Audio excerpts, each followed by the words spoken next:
What's up, Taiwan? I'm Yvonne Yang with news from here in Taiwan and around the world. There's fresh scrutiny over U.S. policy on Taiwan transits after reports that President Lai Ching-te's planned overseas trip has been delayed and that China might be involved. The presidential office says there were no current travel plans, but international headlines are focusing on what might have changed. Reese Ayers has the latest. President Lai Ching-te will not be traveling overseas anytime soon. That's the response from Taiwan's presidential office amid reports a diplomatic trip to Central and South America has been postponed, one that was widely expected to include transits in the United States. The trip was never officially confirmed by the presidential office, but reports of conversations with several South and Central American officials pointed to a visit to diplomatic allies. That trip was also reported to have stopovers in New York and Texas. Now, some sources say it has been postponed, with the presidential office issuing a statement saying any travel plans will be announced once they're finalized, adding that due to storm recovery efforts, tariff talks and other regional developments, no trips are currently scheduled. There are reports from the Financial Times and Bloomberg quoting sources that say Donald Trump denied permission for Lai to transit in the States after objections raised by China, though the US State Department said that the US policy on stopovers by Taiwanese leaders has not changed. This comes as top US and Chinese officials are meeting in Stockholm for new trade talks. Former US House Speaker Nancy Pelosi, who angered China with her own trip to Taiwan in 2022, linked to one of those articles on her Facebook page with a message that reads, "It sends a dangerous signal that the United States can be bullied into silence when it comes to Taiwan." China openly discourages countries from allowing Taiwanese politicians to visit or even transit through them. At a press conference Tuesday morning, Taiwan's foreign ministry reiterated the presidential office's earlier comments about the trip, but added this when asked about rumors that the US had been bullied into denying Lai's transit by China. 不过我也要强调，就是说，事实上，台湾在做任何事情的时候，都会受到中国的抗议跟打压。那其实呢，我们应该要反问的是。中国政府它应该要思考如何在区域里面担任作为一个负责任的大国，怎么样去维持区域的和平稳定，而不是说在台海、在南海、在东海，不时的制造升高危险紧张的情势。It seems likely this will be just a delay to Lai's overseas trip and not a total cancellation.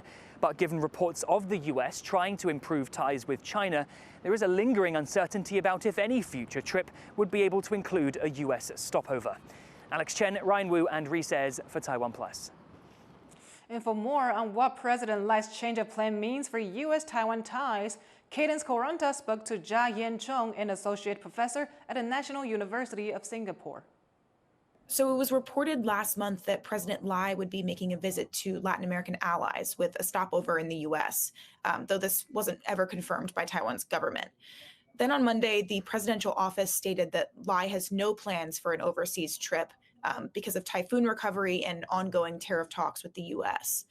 That stirred up a lot of debate in Taiwan, especially after the Financial Times reported that the U.S. had blocked Taiwan from making a stopover in New York due to objections from China.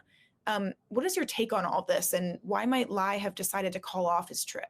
So without much more information from Taiwan officially, a lot of what I have to say is going to be speculative, obviously. That said, I think we do have several things on the table that we should be considering.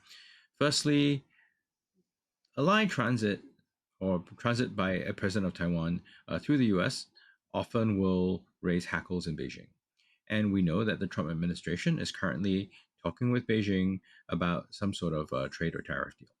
So I suppose the Trump administration would like to avoid more complications than they already have. That's perhaps one consideration. And the other is for a lot of the visits that the Taiwan presidents have to Latin America and the Caribbean, often the key is to have some sort of stopover in the United States where they can meet with US politicians, where they can also have sufficient media exposure.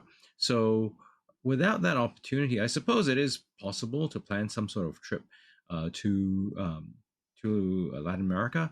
But without that exposure in the U.S., perhaps the Lai administration would figure that that the trip can be probably better timed. Former U.S. House Speaker Nancy Pelosi also criticized the Trump administration's reported move to deny the stopover in a post on Facebook, saying that she hoped it didn't signify a change in U.S. policy on Taiwan. What can you say about the state of U.S.-Taiwan relations right now? And do you think this suggests a change in ties or a change in U.S. policy on Taiwan? So the U.S.-Taiwan relationship is, I would say, robust, even if unofficial. That said, on the Taiwan side, there is a lot of reason for unease. Unease because of the unpredictability of the Trump administration. Unease because of the fact that we have the tariff negotiations between Taiwan and the United States hanging in the air, and a lot is at stake.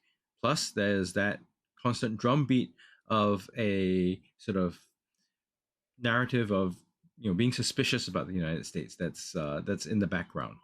So with these different kinds of elements in the mix, I guess Taiwan and people in Taiwan, media in Taiwan, will be looking at every little move and be trying to interpret what is going on. But ultimately, I think if you look at the trajectory, we don't see a big change as yet. There could be, but at least that's not apparent right now. It's about the patterns that emerge, not specific incidents.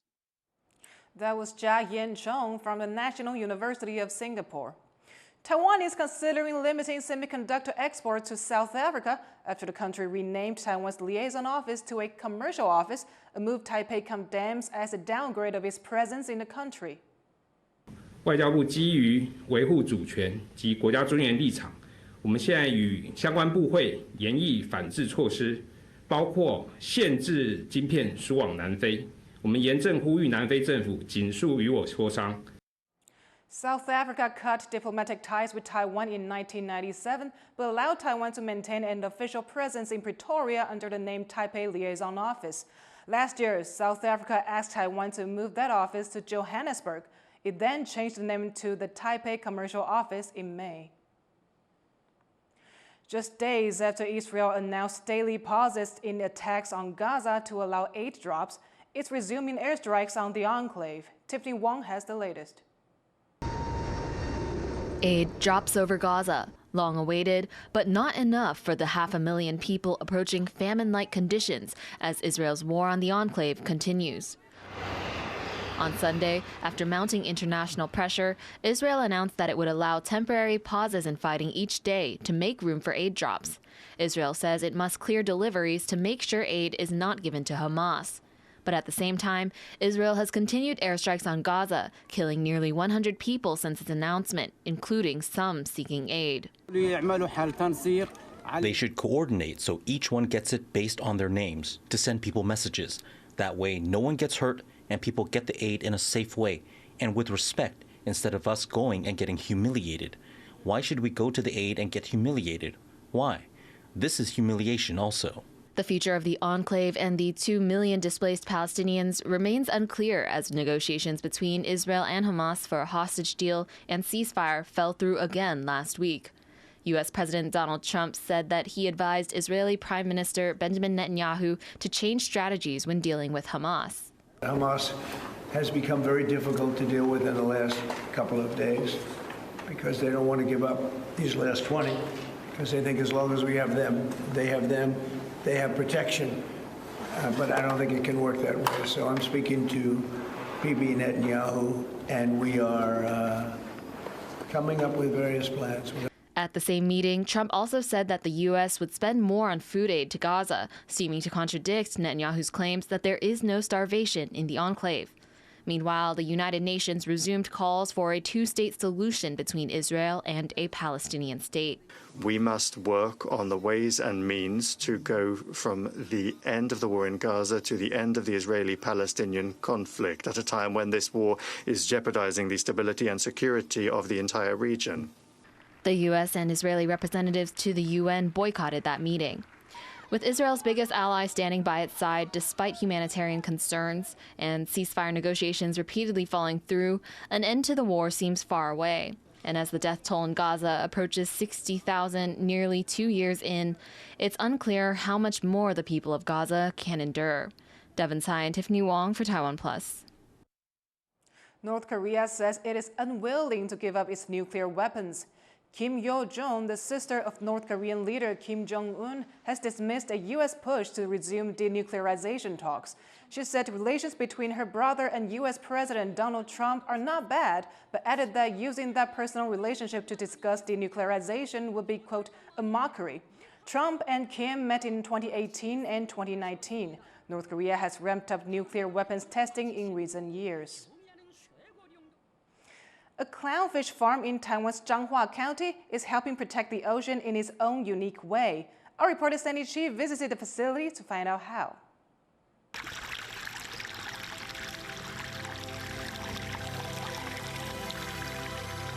An interesting-looking fellow. This black storm clownfish is not the common and instantly recognizable orange and white kind of clownfish.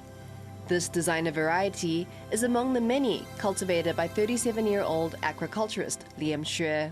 在我们在做这个人工小丑的这种配对的过程中，会产生出各种不同花纹啊，或是不同体色、不同表现的这种小丑鱼。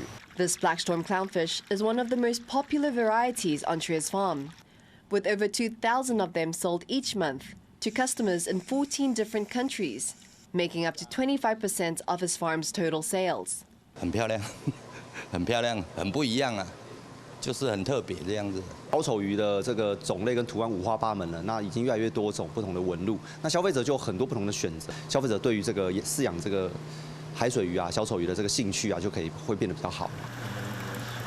Xue began working with clownfish at the age of 20, when he fell in love with the fish after watching the movie Finding Nemo. Inspired by the Disney animated film, Xue created his very own clownfish kingdom, the biggest clownfish farm in Taiwan. Over more than a decade, Xue has bred 35 varieties of clownfish, each of them taking up to 3 years to successfully develop. And here at this farm, he exports around 100,000 of these fish each year to over a dozen countries. Some may struggle with the idea of breeding designer fish in captivity for sale. But Xue says he hopes to use his business for the benefit of clownfish in the wild. 我们为了要能够说去避免大家就是去野外捕捞小丑鱼，然后对珊瑚礁海域造成破坏，其实我们是反向的是鼓励，如果你喜欢养这个小海水鱼，想要养小丑鱼，你可以选择人工小丑鱼。好，那这样子基本上我们又可以满足我们的兴趣，同一时间我们也可以避免我们对我们海洋珊瑚礁生态的这个破坏，算是用我们的方式来保护我们爱的海洋。Xue does not do business with just anyone, especially not with those who plan to release his fish into the wild. Although his fish could survive there, he's concerned that they might unbalance the ecosystem. Experts have also praised Xue's efforts in protecting wild clownfish. Because it was so wonderful. First, the organization, the clarity of the organization, how everything is really safe and clean and well designed, and the professionalism behind that, and the diversity of fish they have created by breeding and crossing many lines. Thanks to captive bred clownfish, there is much less clownfish captured in the wild for aquarium trade. Now, with years of working with clownfish, to Xue, his marine fish are more than just a commodity for sale. 它就好像我们的家人，像我们的朋友一样，所以其实我们也希望它可以过得更好。Now, with his clownfish kingdom, Xue hopes to further show the world how his expertise and care can help protect the ocean and make a difference in conservation. Devon Tsai and Sandy Chi for TaiwanPlus. Thank you for watching What's Up Taiwan. You can visit the TaiwanPlus website or follow our social media for more stories from Taiwan and around the world. Finally, take a look at Stage 3 of the Tour de France Femme. I'm Yvonne Young. Take care, and I'll see you next time.